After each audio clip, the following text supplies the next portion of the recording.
What's up YouTube, welcome back to my channel, and today I have for you the best budget Endymion deck. This deck, really cheap, probably one of the cheapest decks you can build right now, and I just think it's really nice that decks can compete in this meta. Salamangreys, Endymions, even Orcus, like quite cheap, like, you know, the dangers are expensive, but Orcus themselves are cheap to build, like, are good, and you know they can compete. You can compete at a good level with a budget deck. So yeah, this is the best budget Endymion deck. If you like the video, please like obviously in the like button, and please comment on what you would like to see more of, and what I can do better in the video and stuff like that, or what you would change on the deck. So yeah, let's just get into this. Oh dear. So, starting off, I played 3 of the boss monsters. Endymion, the mighty master of magic. A lot of M's in there. So yeah, this card's really good. When he has 6 counters in his pension zone, you can special summon him by removing them, and then you can pop the same amount of cards as the amount of spell counters that you have on the field. So yeah, it's really good. And when he's on the field as a monster, you can negate a spell and trap by removing a card with a spell counter on the field. It's a really good card. It's negation, it pop stuff. Yeah. And then I played 2 of the reflection of the Endymion. Once again, this card's good. His pendulum ability is when when he has 3 counters on him, you can special summon it, and 1 pendulum card or 1 spellcaster card from your hand. So yeah, that's why I only play 2, because it's from your hand and he's level 7, so unless you're summoning before his pendulum ability, he's not very good. So then the best card in the deck is actually this card, Servant of the Endymion. This card is the one that lets you, when he's in your zone, 3 counters, and you can summon itself and one monster from your deck, 1 spellcaster monster. So yeah, with 1,000 or more attack. So you just summon whatever's good, like negation wise. It has its monster effects alright, but it doesn't really come up that much. And then I actually played 3 of the Magister of the Endymion. This card, once again, very good. It special summons itself, and you can special summon 1 face-up card from your extra deck. So yeah. Then I played 3 of the Magical Abductor. This card actually gains 100 attack for each spell counter it has.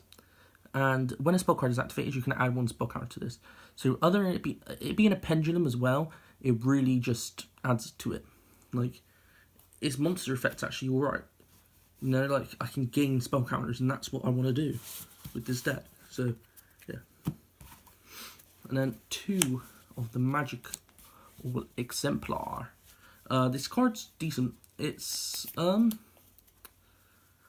the best card, but it gains counters, and that's what you want to do. You just want to gain counters, but to take them away, to destroy, and to negate. And then the next card is actually 3 of the Luna Light, the Fairy Tale Luna. The main reason for this is because you can actually search this card off it, the reflection of it. Yeah. So you can search this off it because they're both 1850, because it states 1850. It doesn't say it has to be itself or whatever. So yeah, you often search this card off it. And then just one of the original Endymion. He's more there for filler than anything. He is 2750, I guess, so, or 2700. Sorry, I think it was 50. I don't know why. Yeah. Then I played 2 with the Spellbook guy. The reason for this is that if you summon this, you can get your good old secrets, and then go into your power or your wisdom. So you just gain spell counters because you're activating more spell cards. And then for the last monster, I guess, 3 Draw and Lockbird. This card is really good. Basically, it just stops a lot of decks from playing. It stops Sky Strikers really bad, because all they do is add stuff from their deck to their hand. They try to engage, they try to multi-roll, they try to use Area 0 or whatever. It's really cool. Yeah, they just try to use everything to, like, get Ray so they can go into Gagari, they can go into the rest of their extra deck, so they can just try and keep control of the boards. So yeah, this card stops that, and it stops Salads. If they go circle, they can actually have the field spell, so it actually hinders their plays a bit depending on their hand. For spells, I play the 3 of the spell power mastery. The reason for this is because it's a rota, so you just search cards. That's the pure reason for it. You want to search your servant, or your servant and your bottom.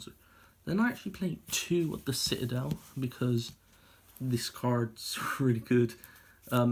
Like, there's no reason not to play this card in this budget build, because it gains spell counters every time a spell is activated, and then if to like activate a fetch, you can use its spell counters on that instead. And to search it, the double terraforming, 2 and 2. Maybe asking why not play 3 of this and 1 of this, or it's because this is an extra activate. So why I only want 2 of this, and I can activate this spell and gain spell counters. That's the reason why. And then for the spells, to get me some draw power, triple Pot of Desires. Yeah, consistency hurts this deck a bit, so having this here, it just helps. And once again, you gain spell counters if you have a card to gain spell counters. And then the last package is actually the spellbook package.